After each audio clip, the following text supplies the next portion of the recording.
বারজাখ বলে একটা জগৎ আল্লাহ তৈরি করেছেন। কি নাম? বারজাখ। এই জগৎটা হচ্ছে আমাদের দুনিয়ার জগৎ আর জান্নাত জাহান্নামের যে কিয়ামতের দিন এর মাঝখানের একটা জায়গা। এখানে ইল্লিন আর সিজ্জিন দুটো স্তর আছে, একটা নাম ইল্লিন, একটা সিজ্জিন। এই দুনিয়ার নেককার মানুষ যারা, তাদের আত্মাগুলোকে আল্লাহ পাক এই যে ইল্লিনে নিয়ে গিয়ে রেখে দেন। আর দুনিয়াতে যারা পাপী পাপাচারী, তাদের আত্মাগুলোকে আল্লাহ পাক সিজ্জিনে রেখে দেন। এই যে কবরের যে আযাব, যে আমরা একটা কথা বলি, এটা আযাব বলে রুহের আযাব। কিসের আযাব? রুহ। দেহ তো আপনার নাই, ওখানে দেহ আছে? দেহ তো পচে গেছে, গলে গেছে। তাহলে আযাবটা কিসের? রুহের। বুঝাচ্ছি, আমি এই এই পড়াশোনাটা করেছি ইমাম গাজ্জালী রাহিমাহুল্লাহর বই থেকে। এত গভীর মানে লেখা, মানে ধরতে গেলেও মনে হয় যে একটা লাইন 10 বার পড়তে হচ্ছে। একটা এক্সাম্পল দিয়ে তিনি বুঝাচ্ছেন, একটা এক্সাম্পল দিয়ে বুঝাচ্ছেন এভাবে। তিনি বলছেন এটা একটা উদাহরণ মাত্র, এটাই প্রকৃত ব্যাখ্যা না, একটা উদাহরণ মাত্র। বোঝানোর চেষ্টা করছেন তিনি এভাবে যে আমরা যখন ঘুমাই, অনেকে ভালো স্বপ্ন দেখেন না? ভালো স্বপ্ন দেখে আপনার কাছে ভালো লাগছে, খুব মজা লাগছে না?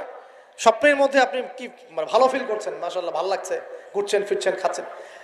যখন কোনো খুব ভালো আপনি একটা স্বপ্ন দেখেন, আপনার কিন্তু ভালো লাগে। আপনি স্বপ্নে ঘুমন্ত অবস্থাতেই আপনি স্বপ্নে বাস্তবের ফিলিংস পাচ্ছেন, এমন হয় না? আল্লাহ পাক যদি আপনাকে স্বপ্নের মধ্যে রেখে দেন, ধরেন 1 বছর 1.5 বছর 2 বছর, তার মানে 1-2 বছর আপনি স্বপ্নের মধ্যেই বাস্তবের ভালো লাগার ফিলিংসটা পেতে থাকবেন, কিন্তু আপনি ঘুমিয়ে আছেন। বাইরে থেকে আমি আপনাকে দেখছি যে আপনি ঘুমিয়ে আছেন, কিন্তু আপনি ঘুমন্ত অবস্থাতেও ভালো স্বপ্ন দেখেই ভালো ফিল করছেন। তিনি বোঝাচ্ছেন, উদাহরণ দিয়ে বোঝাচ্ছেন, এটা কিন্তু ব্যাখ্যা নয়, জাস্ট একটা বুঝাচ্ছেন উদাহরণ দিয়ে। আল্লাহ পাক যখন শহীদদের রূহগুলোকে জান্নাতে রেখে দেন, জান্নাতে তারা এইভাবে রূহগুলো ঘুরতে থাকে, ফল ফলাদি খেতে থাকে, পাখির মধ্যে রূহ দিয়ে দেন, সবুজ পাখি, এই পাখি উঠতে থাকে, তারা ভালো ফিল করতে থাকে।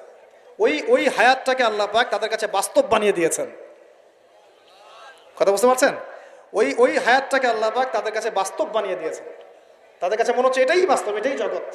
আল্লাহ চাইলে করতে পারেন না? একটা ঘুমন্ত মানুষকে যদি আল্লাহ করতে পারেন, তাহলে শহীদদের ব্যাপারে করতে পারেন না?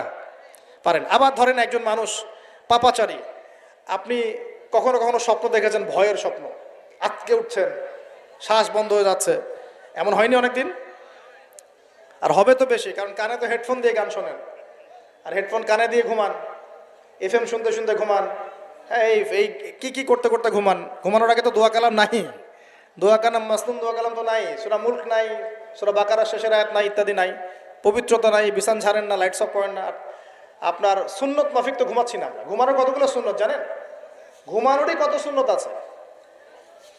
ইস্তেঞ্জা করতে হয়, অজু করে আসতে হয়, পারলে মেসওয়াক করে নেয়, বিছান ঝাড়তে হয়, বিসমিল্লাহ বলে লাইট অফ করতে হয়, দরজায় খিল দিতে হয়, পাত্র যদি থাকে খাবার পাত্র, পানির পাত্র ঢেকে দিতে হয়, তারপরে পড়তে হয় বিছানায় গিয়ে আয়াতুল কুরসি, সূরা বাকারা শেষের 2-3টা আয়াত, সূরা ফালাক নাস ইখলাস, হাত একত্রিত করে ফু দিয়ে সারা গা মাসাহ করতে হয়। ডান কাত হয়ে আল্লাহুম্মা বিইসমিকা আমুতু আহইয়া বলে এই যে 33 বার সুবহানাল্লাহ, 33 বার আলহামদুলিল্লাহ, 34 বার আল্লাহু আকবার পড়তে পড়তে ঘুমাতে হয়। কয়জন জানে কয়জন ঘুমানোর সুন্নত? ঘুমানোর আগে এখন কানে হেডফোন, ব্লুটুথ, হাবি জাবি এইসব দিয়ে যুবকরা ঘুমাচ্ছে। প্রতিটা কাজ নবীর সুন্নত মতো করার চেষ্টা করবো, আল্লাহ পাক তৌফিক দান করুন।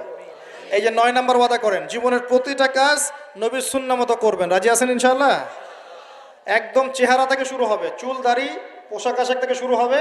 আল্লাহ পাক যত উপরে নিয়ে যাবেন, আপনি যেখানেই যান নবীর সুন্নত বাস্তবায়ন করবেন ইনশাআল্লাহ। আল্লাহ পাক তৌফিক এনায়েত করুন, বলি আমিন।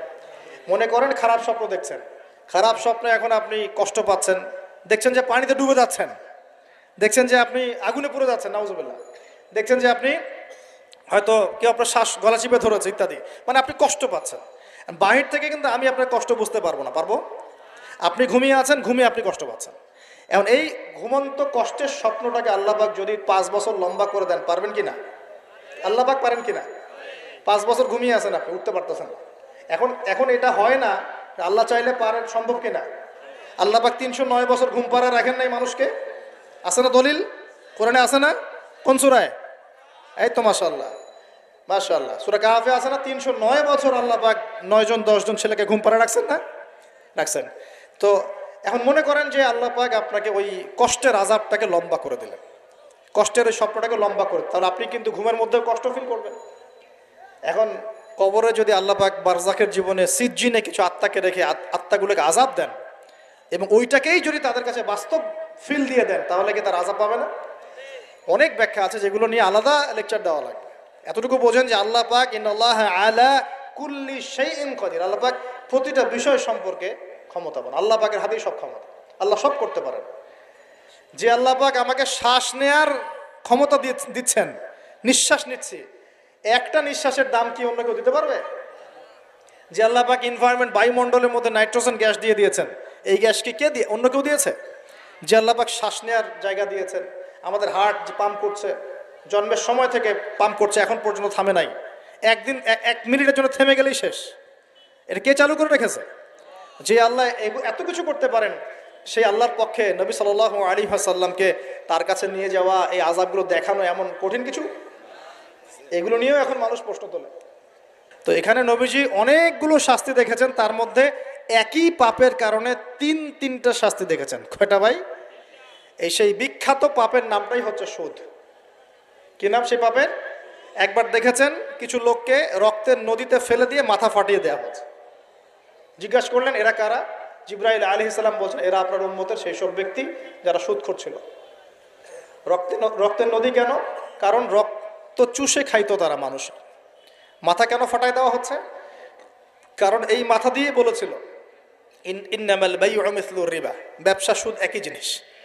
এই শয়তানি মাথা থেকে বেরোছে, এই কারণে মাথা ফাটিয়ে দেওয়া হচ্ছে। আর একটা শাস্তি দেখেছেন, তারা পাথর খাচ্ছে, পাথর, বড় বড় পাথর খাচ্ছে, পিছনের রাস্তা দিয়ে পাথর বের হয়ে যাচ্ছে। জিজ্ঞাসা করলেন কাদের কি কারণে শাস্তি দেওয়া হচ্ছে? জিবরাইল আলাইহিস সালাম বললেন এটাও সুদের কারণে।